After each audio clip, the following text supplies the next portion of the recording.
All right, so today we're going to be learning about how vectors can multiply together. And as I just said, there's going to be multiple ways in which this can happen.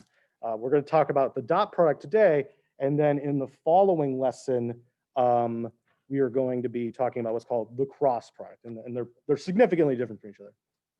Okay, well, what's the dot product? So let's say we have two vectors. We have u here, and we write it out in component form. So remember, this is the x component, the y component, and the z. And suppose we have some other vector called v as well, v1, v2, v3. Then the dot product, where we write the vectors next to each other and we put a dot in between them, is defined like this. What we do is we multiply each of the matching components together. So for example, I do u1 times v1 since those are both the x components. And then I do the same for the y components. And then I do the same for the z components. And in theory, if we had vectors that had more than 3 dimensions, we would do it the same way for all of those other ones too. So this expands past R3 as well. So this is what the dot product is. And okay, well, I guess it kind of makes sense we're matching these multiple things together, but what does this tell us? What does this dot product signify here? And loosely speaking, the dot product, there we go, tells us how parallel two vectors are to one another. So in particular, if we look at the dot product and the dot product is large, or it could also be like a very large negative number, like negative 100 or something like that. That means that they are more parallel. But on the other hand, if you have a dot product close to 0, they're close to being perpendicular. So that's kind of our first intuition of the dot product is this number right here, this number that we get out of combining these two vectors, it loosely tells us how parallel two vectors are going to be. And by the way, note that this is a number or a scalar. So with this type of multiplication, we take two vectors and combine them, but unlike multiplication of numbers where we have two numbers to get a number, with the dot product here, we combine these two vectors and we actually get a number or a scalar out of it. So that's kind of something we need to keep track of here. All right, anyways, let's take a look at some of the properties of the dot product. All right, let's see here. Most of these are filled in, but let's take a look at this one here. This one is not filled in, u dot u. So let's say u is defined in the same way as it is up here. Oh, we have a question in the chat. So a dot product of 0 means they are completely perpendicular? Yes, that is absolutely true. It means they are perpendicular. We'll talk a little bit more about that in a second. All right, anyways, so let's take a look at u dot u, u1, u2, u3, and we dot that with itself. What happens? Well, we do u1 times u1, so we have u1 squared, and then we add u2 times u2, that's u2 squared, and then we have the same with u3. Okay, now let me ask you guys this, both in-person people and over Zoom. Where have we seen something like this before, adding up a bunch of squares of things? That's right, it appears in the formula for the magnitude. So remember, the absolute value or magnitude of u is the square root of all this stuff. That means that if we don't have the square root here, this is the magnitude of u squared. So if you ever dot a vector with itself, you get its magnitude squared right here. All right, and then the rest of these properties of multiplication are kind of what you'd expect with multiplication. You can multiply them in any order and it's going to give us the same thing. You kind of have a distributive property here where if I do u times the sum of these, it's doing dotting u with them separately. You could do it on the right as well.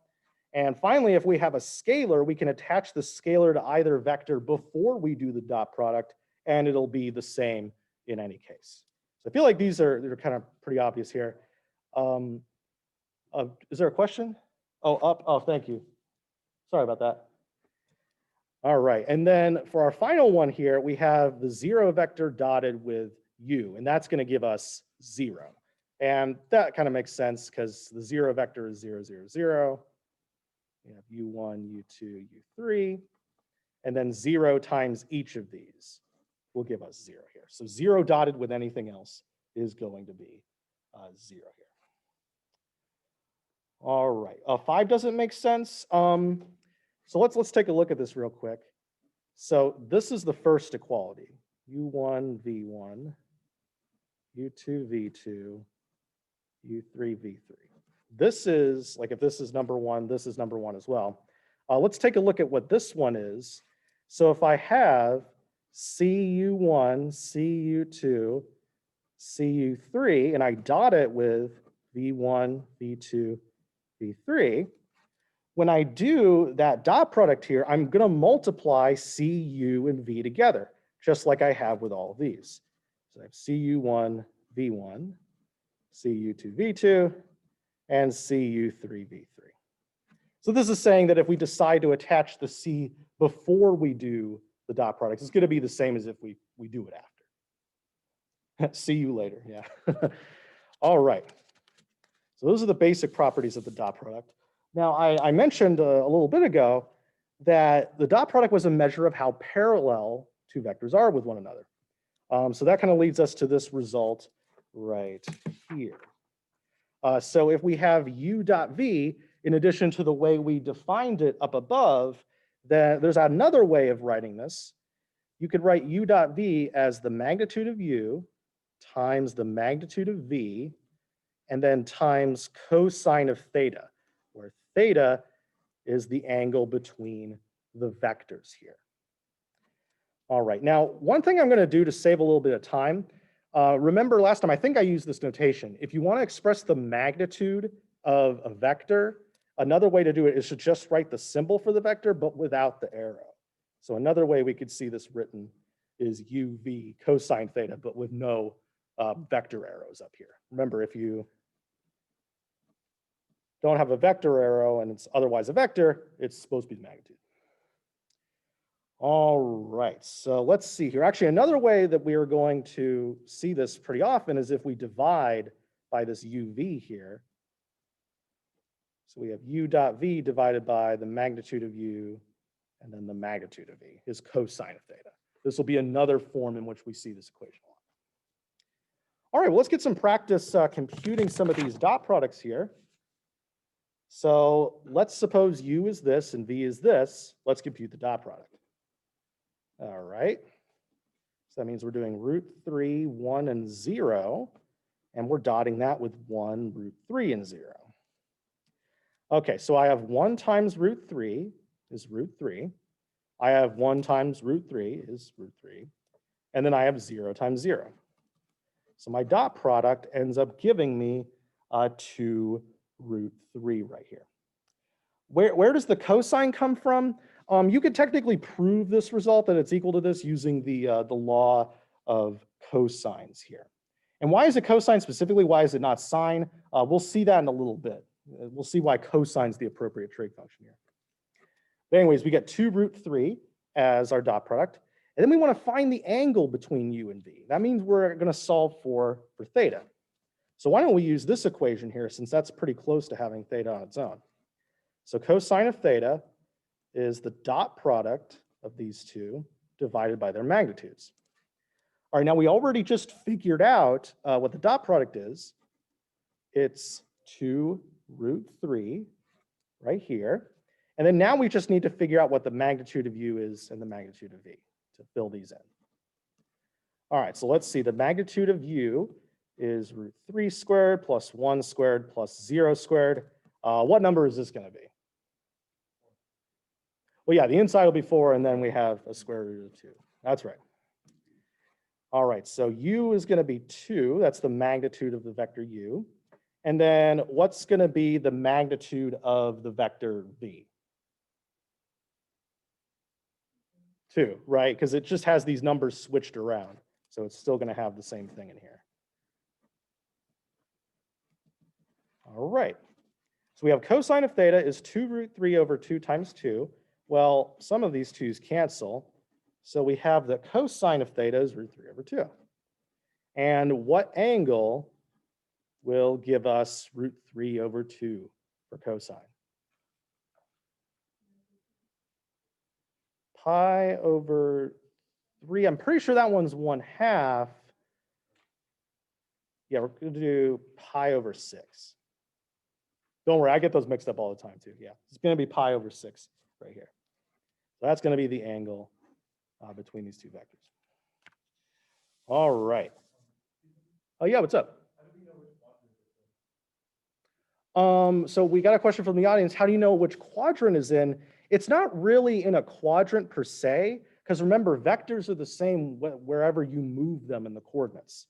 So like if I have copies of them here, and this is the angle, then I could kind of rotate and move them, and it still has the same angle between them. All right. Let's see here. And then this is effectively just taking the equation that I just had and just applying cosine inverse to both sides. So I cosine of theta was this, so I do cosine inverse of both sides here. All right, so let's take a look at some other facts about the dot product.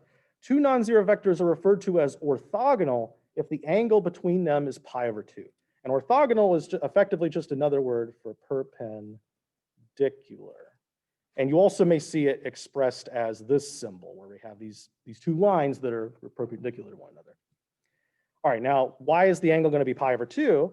Well, if they're perpendicular, that means they intersect at a right angle. Hence, it's going to be pi/2 right here.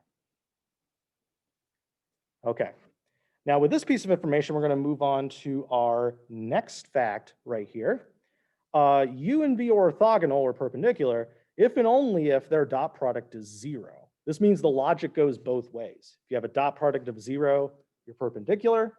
And if you know you're perpendicular, you have a dot product of 0. All right, why is that true? Well, remember, U dot V, we have another way of saying that. That's the magnitude of U times the magnitude of V times cosine of theta. So if this is equal to 0, then this has to equal 0 as well. All right, now one key word in the statement is 2 non-zero vectors. If you have a non-zero vector, that means it's going to have a non-zero length as well. That means I can divide both sides of this equation by these 2 values without worrying about dividing by 0. So this is the same thing as saying that cosine of theta is equal to 0. And we know that if we're looking in kind of restricted domain, what angle makes cosine be 0? It's pi/2. So saying the angle between 2 vectors is pi/2 or they're perpendicular is the same thing as having their dot product be 0. All right, and the 0 vector is orthogonal to all other vectors. And the reason why that is that we said earlier, if we dot 0 with anything, it's going to be 0.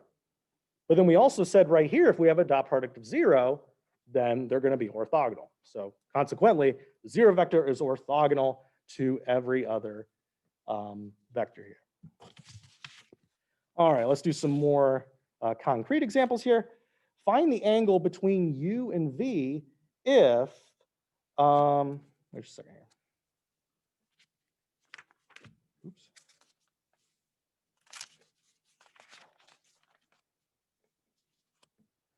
Okay, sorry about that. Find the angle between U and V if these are U and V. All right, and this is another opportunity for us to get acquainted with the other common notation for vectors, the IJK notation. This notation especially shows up a lot in physics. So if you're going to take physics, I recommend getting acquainted with this. All right, so we have an equation for the angle between 2 vectors. It's up here. So theta is going to be cosine inverse of U dot V, and then we have magnitude of U, magnitude of V. To kind of save space up here, I'm going to write these in their component form. So this is the same vector as 1, 2, -2, and this is the same one as -2, -4, 4. It's going to be a little bit easier for me to write that.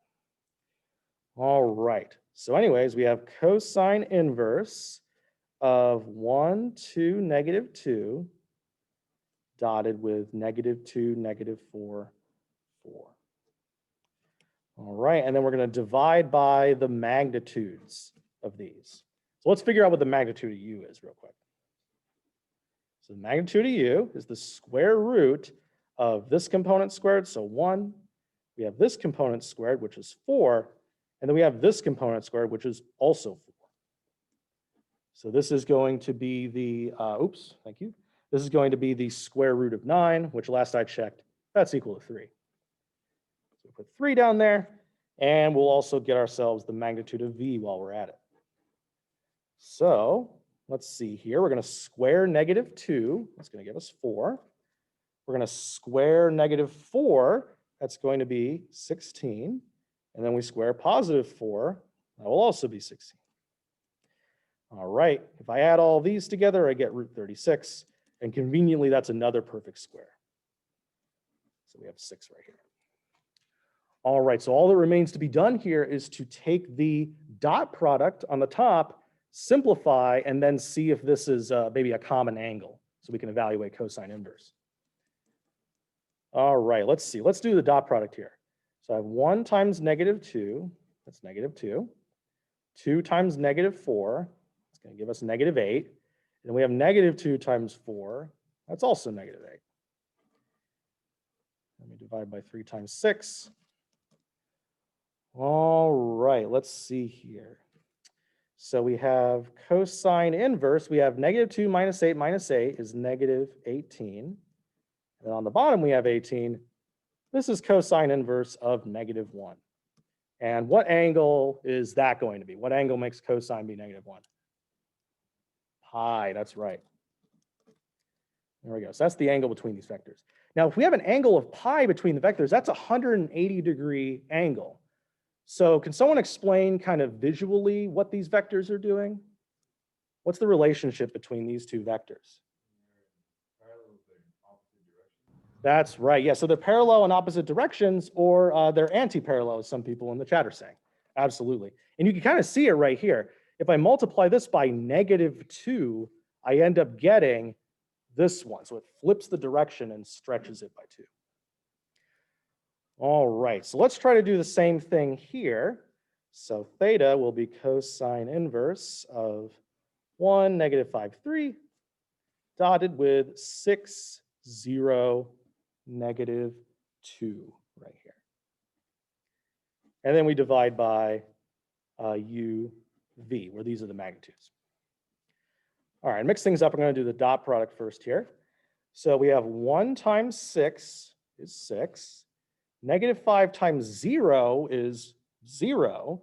And then 3 times -2 is -6. Oh, well, it's actually pretty good that I did the dot product first then, because we actually end up getting 0 for this, because that's 6 minus 6. And cosine inverse of 0, well, that's going to be pi over 2. Or another way of imagining this is that this dot this is 0, meaning that they are orthogonal, or they have an angle of pi over 2. So it's another way of realizing this. I think I saw a question in the chat. If there's an angle of 0, are they parallel? Yes, absolutely. So if we got cosine inverse, say, of 1, that would mean they are parallel and they're both going in the same direction. All right, that's good. Let's move on here. So one physics problem we're going to come up against, and yeah, I apologize if you don't like physics, but unfortunately all these examples are going to be physics for the most part. One physical quantity we're going to be computing in a short while is work. So say, for example, we're pulling on this box with a force kind of going diagonally up this way right here. So if this box moves a certain distance, then what's the work done on the box by this force right here? Now, the thing is that if we're moving this way, we only count the component of the force in that direction. So we're really looking for this right here. And this is going to have a magnitude of f cosine of theta.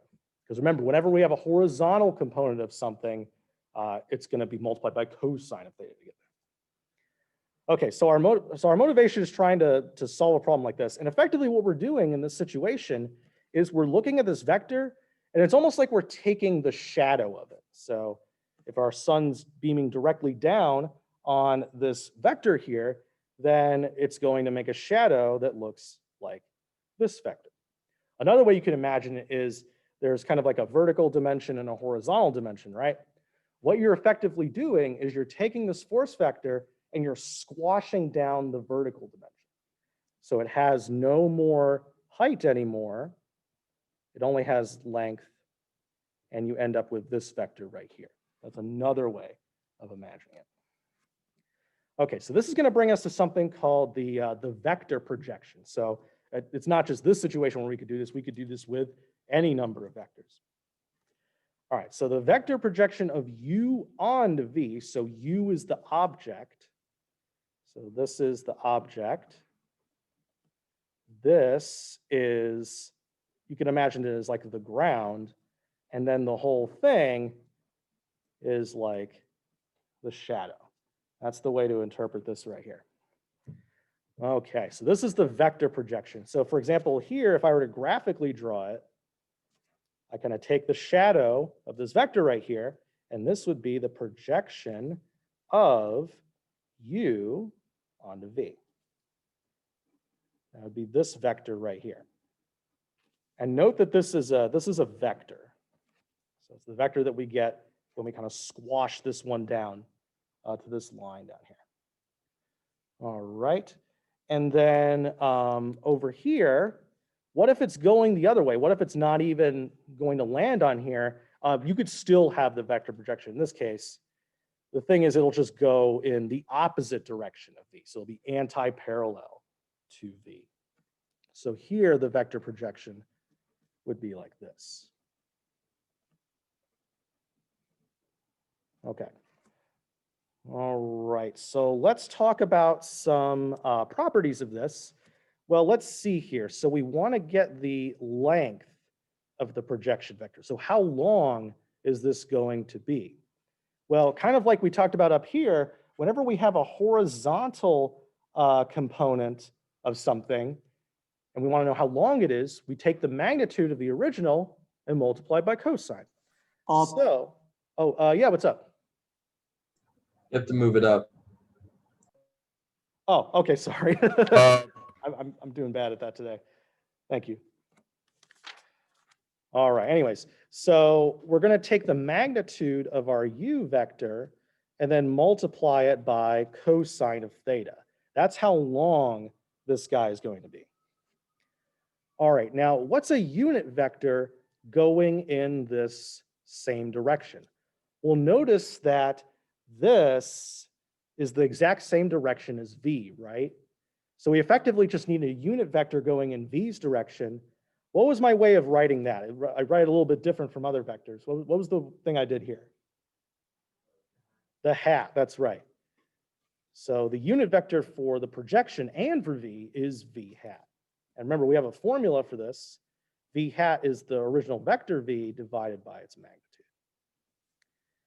Okay, so then consequently, if I ever multiply a vector's length times the direction it's going, that's going to give me the whole vector. So all I need to do is combine these two guys together. So I have absolute value of u, the length of u, and then I multiply by the vector v divided by absolute value v. Now, one thing I could do to clean this up and get rid of this cosine here is I can remember our equation that we had earlier. Cosine of theta is u dot v divided by the magnitude of u and then the magnitude of v right here. So if I rewrite that, let's see, I have this magnitude of u, which I have here from before. All right, and then I multiply by cosine of theta, which is u dot v over these two. And then I have my v and my magnitude of v. Okay, and then notice that this and that will cancel out here. All right, why is the second one v? This projection's going in the same direction that v is, right? So if we want a unit vector going that direction, we could just say v hat, since the projection's going in the same direction as v. All right, and this is effectively me showing where this equation down here comes from. And another way of writing this is u dot v divided by v squared, and then we have the vector v here. So this right here, this is a scalar, and this is a vector right here. Oh, thank you. All right, and then what if it's going this way? Is anything going to be different here? Well, what's going to happen in this case is, in order to get the length of this, if we just put u cosine of theta, the problem with that would be that it's going to be negative. And we don't want to have a negative length vector. That doesn't quite make sense. So what I'm going to do is I'm going to put an absolute value on it, so it's positive. But the thing is that this magnitude is already positive, so I'm really just looking at this right here. All right. Now the unit vector for this, now this time it's going in the opposite direction that v is going here. So that means that my unit vector, what's my unit vector going to be this time?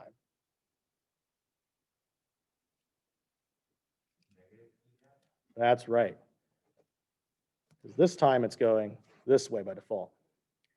All right, so then if we want to write the projection here, well, the thing is that if your angle is bigger than pi over 2, then cosine will be what? Positive or negative? What's the cosine of something between pi over 2? Negative. And pi? That's right, it's going to be negative. So if I come back up here, this is always going to be negative in here, right? And remember what an absolute value does. The absolute value, if something's negative, it slaps a negative on it and then it leaves. So this, I should write this over here.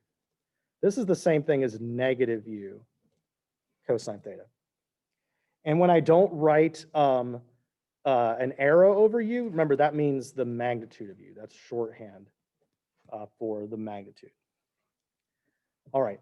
And effectively what's going to happen here is that when I multiply these together, just like I multiply these together, this negative and that negative will cancel out.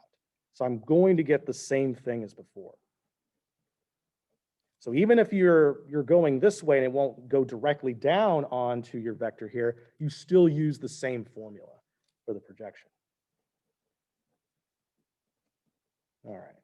And then the same algebra happens with this, and we end up getting this formula right here. All right.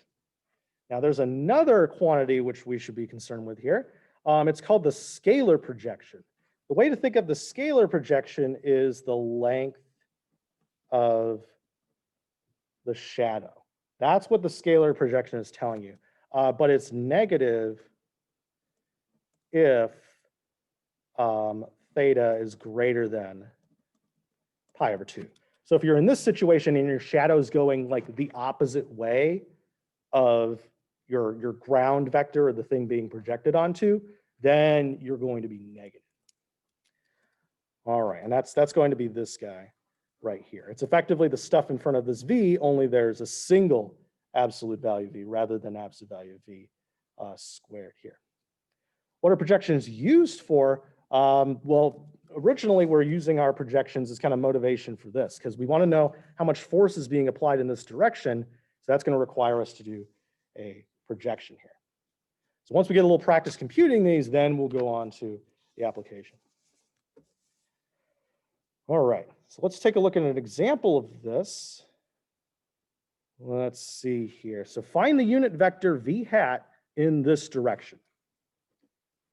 Okay, so remember the formula for v hat, or the unit vector for any vector, is the vector itself divided by its own magnitude.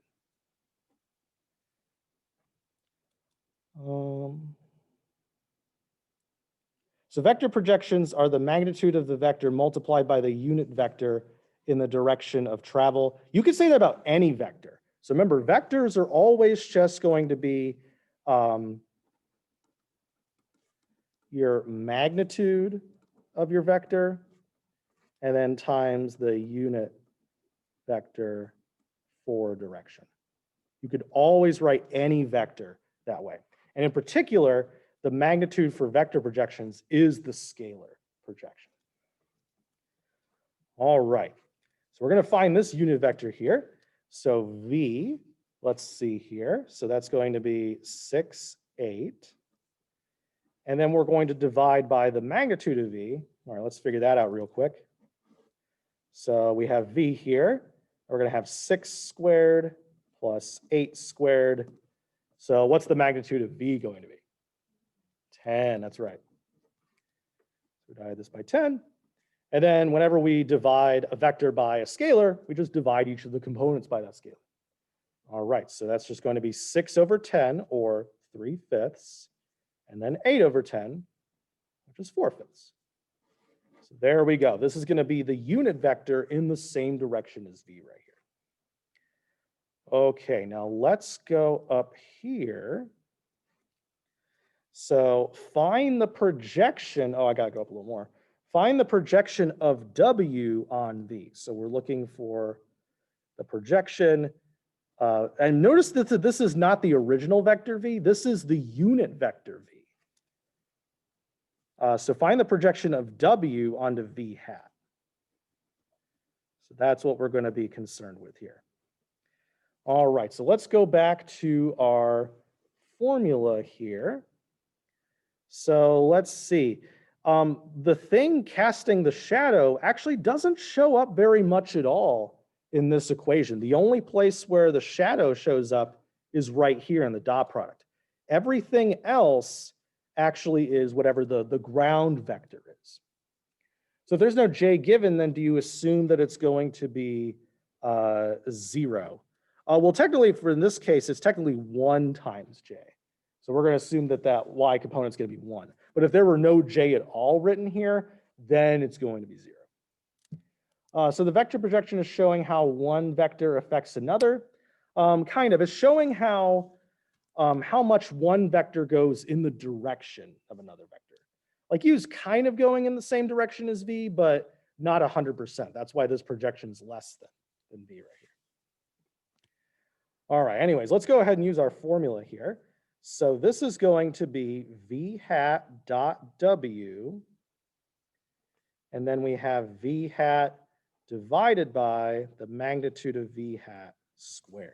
Can you move it up, please? Oh, thank you. I'm sorry. I'm doing really bad with that. Okay. All right, so we need to do this. And this is just the basic formula for the vector projection. All right, so let's see. Let's do this dot product here, V dot W. Okay, so I should say V hat. V hat was 3/5 and 4/5. And then W is given to us here. It's 2, 1. So we have that.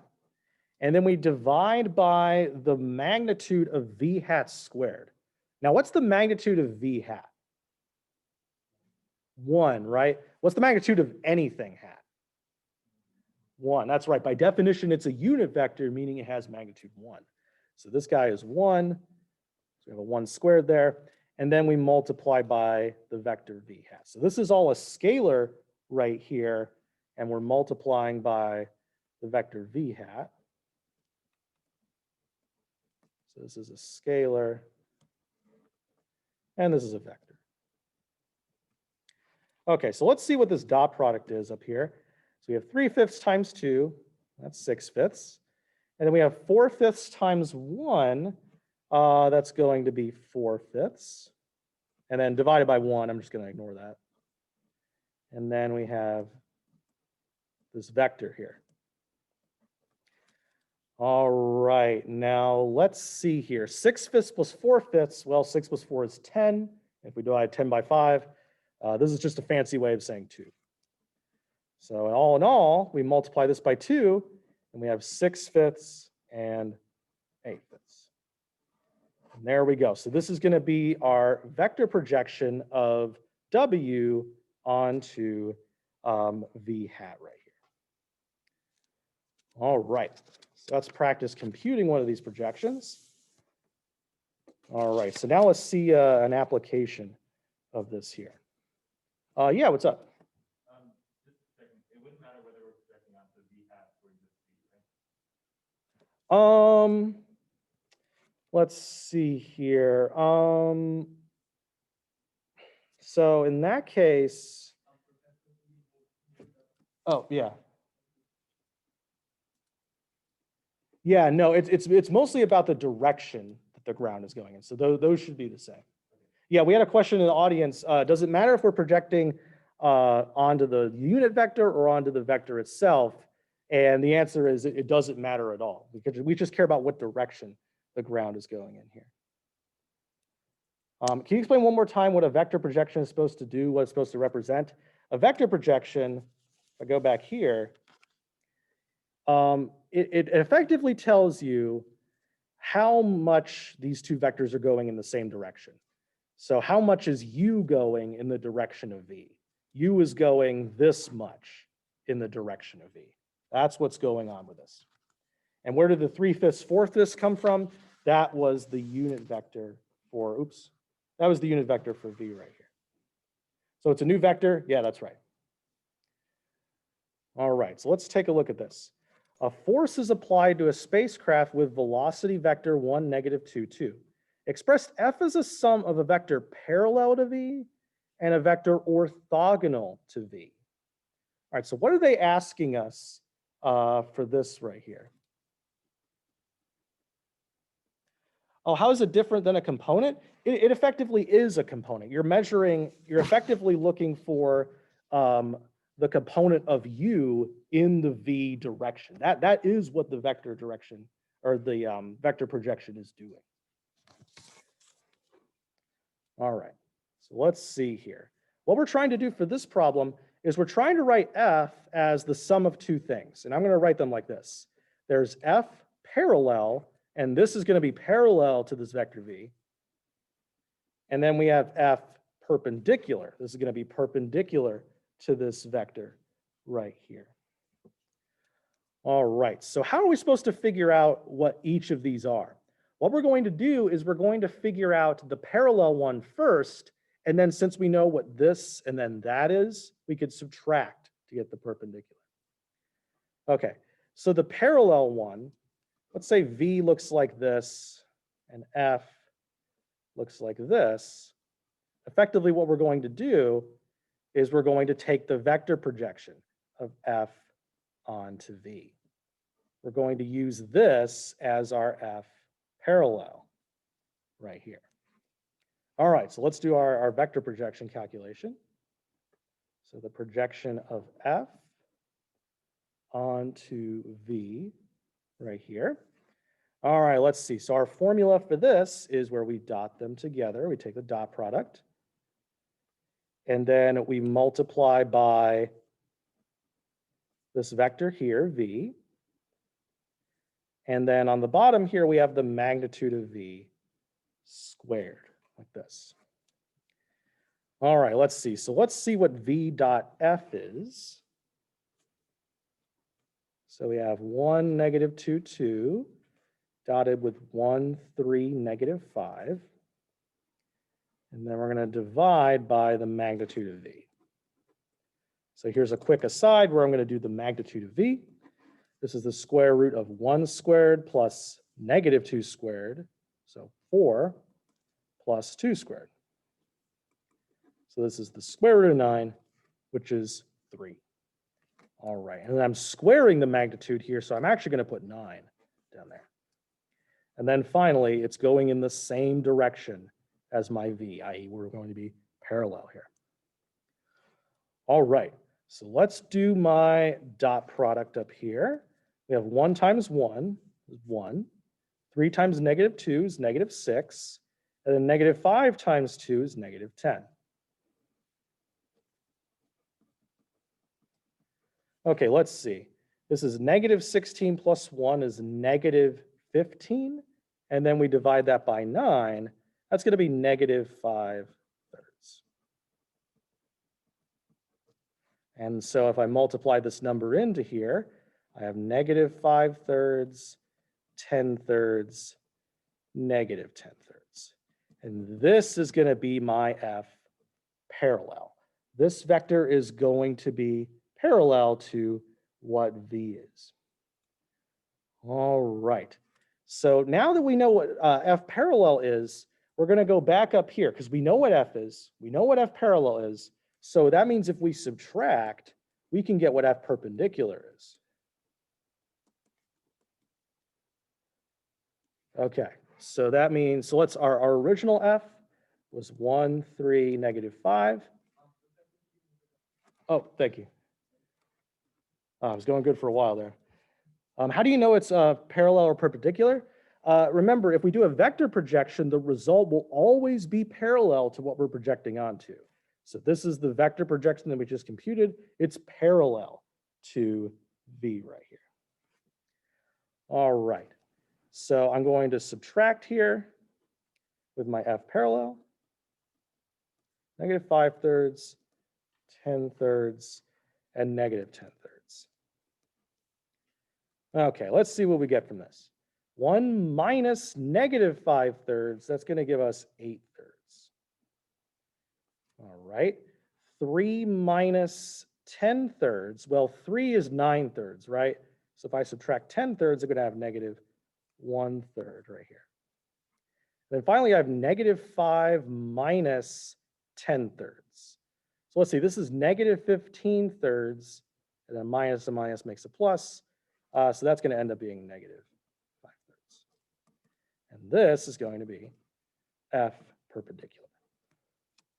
All right, great. So we've been able to split our vector into two different components. We have F parallel and we have F perpendicular. And someone in the chat was very astute. They said we're effectively looking at components, and that's correct. This is the component of F in the V direction, and this is the component of F in the non-V direction, or perpendicular to V right here. All right. Let's see here. Why is it not 25/3? We're subtracting a negative here. All right. So now that we've had a little bit of practice doing this, let's see how we're doing on time here. Ooh, okay, getting a little close here. So now that we've had practice computing this, now we're going to apply it to the physical application of work. So in physics, the work done by a constant force of magnitude F in the direction D is defined as the force times the distance. I'm sure you guys have seen this a lot in your previous physics class. All right, now the formula only holds if the force is directed along the line of motion. What that means is that we only care about the component of the force in the same direction as the motion. All right, so here's our picture again. What we're going to do, oh, thank you. Yeah, what we're going to do here is we're effectively only considering this part of the force right here. And this is going to have a magnitude of F cosine of theta. All right, so if theta is the angle between F and D, then the work done here is going to be, well, let's see. So the magnitude, work is force times distance, right? So the magnitude of the force going in the same direction as the distance is going to be the magnitude of F times cosine of theta, because this is our horizontal component here. And then we have cosine of theta because of the horizontal component. And then the magnitude of D is our distance. Up, please. Oh, thank you. Oh, I'm really sorry. I usually don't do it this much. Okay. All right. So I'm going to rewrite this in a different way. Magnitude of F times magnitude of D times cosine of theta. What's a more compact way of writing this?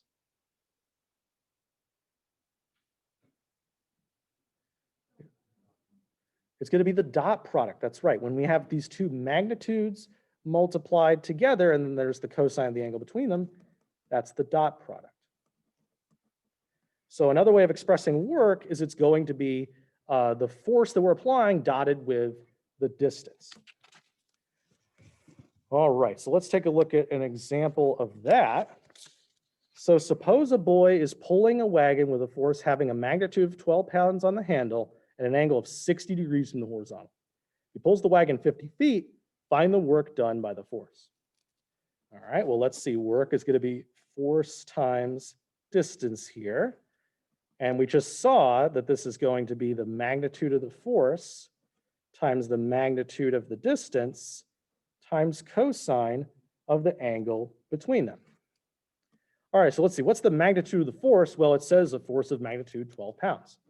This is going to be 12. And then what's our distance going to be here? Well, the magnitude of our distance that we're traveling is 50 feet. So it's going to be 50. And then we have cosine of the angle between them. So this will be cosine of 60 degrees here. All right, let's see. 12 times 50 is going to be 600. And then cosine of 60, that's going to be 1/2.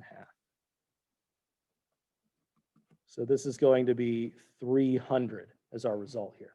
And for those of you who like Newton, or for those of you who don't like Newtons and want to use imperial units, this will be in units of foot-pounds.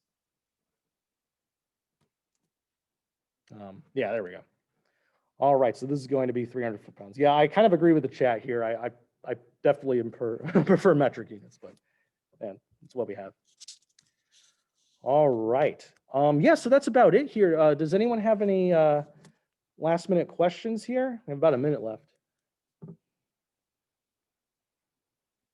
Okay, all right. Anyways, yeah, so next time on Wednesday, we're going to be talking about a different type of vector multiplication called the cross product.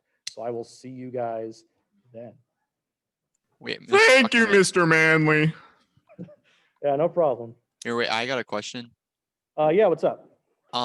Why do we need to project the force vector onto the motion displacement vector? Because doesn't it have to be in line with the motion? Yeah, that's Or- effectively what we're doing here. We're effectively doing a vector projection down here, and then we're multiplying, we're dotting these two vectors together. That is what we're doing here. Okay, thank you. Can you go over why it's cosine and not sine? Okay, so I think a few people want to ask a question. Why don't you raise your hand in the chat here, and I'll get to you in the order that I see the hands here. Let's see, Gabriella, what's your question? Hi, sorry. Can you go over why it's cosine and not sine? Why it's cosine? So if we go back, let's go back to the beginning here. Let's see, where's my notes on this? Well, whatever, I could just write it out. So remember, we want the dot product to measure how parallel two vectors are. So we want the dot product to be 0 when they're not parallel at all, meaning they're perpendicular. So perpendicular, we want the dot to be 0. And then when they're parallel, we want the dot product to be large. And so the angle for the perpendicular case is going to be pi over 2. And then the angle for the parallel case is going to be 0. So let's think here. What trig function gives us 0 when we put in pi over 2? And what same trig function gives us its largest value when theta is 0? And the only trig function that does that is cosine of theta. So that's why we're using cosine for the dot product.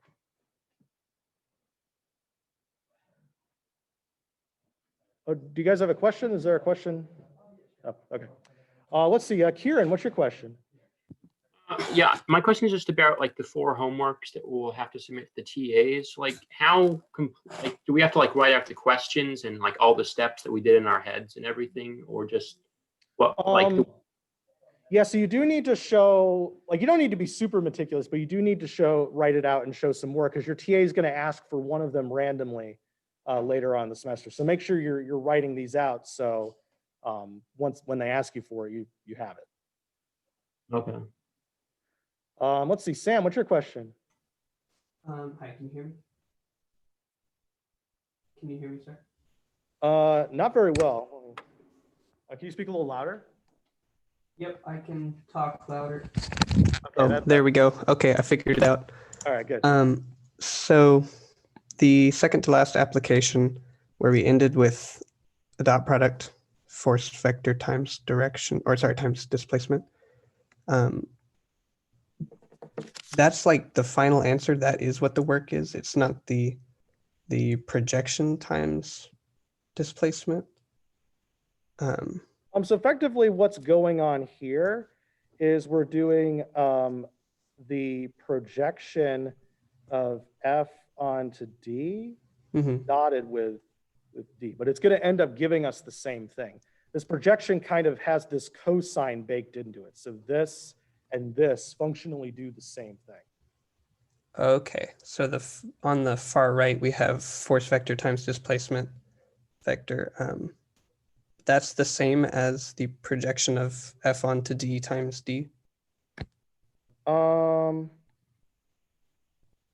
Wait a second, that's not entirely right. I think there should be a hat here. I'm not sure what's going on here. So that part that you just circled, that's what the work should equal. Yeah, but I know it's definitely equal to this too. Hmm. What am I missing here? So this is going to be, let's see,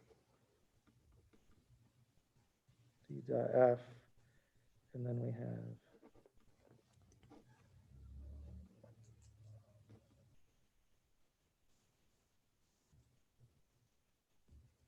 okay, and then we're dotting this with D. Oh yeah, these do end up being the same thing because you do D dot D, right? Mhm. And then D dot D, like we said in the beginning of class, it's the magnitude of D squared. So this and that will cancel out. So this actually is the same thing as this right here, even though it looks a little bit different. So we didn't even really need to do a projection in the end. Yeah, I guess technically I could have written it as F dot D, but there's going to be other times we're going to use projections in the future. So it's a good tool to have. Okay. Thank you. Yeah, no problem. Professor, do you normally use this setup or like do you normally use the Blackboard? When it's not COVID, I use the Blackboard. Yeah. That is okay. Yeah, I usually am pretty good about keeping the page up to the right place, but yeah, I don't know what was going on. I think it was because this thing is so far forward. Yeah. Yeah, see you later. All right, guys, I will see you all later here.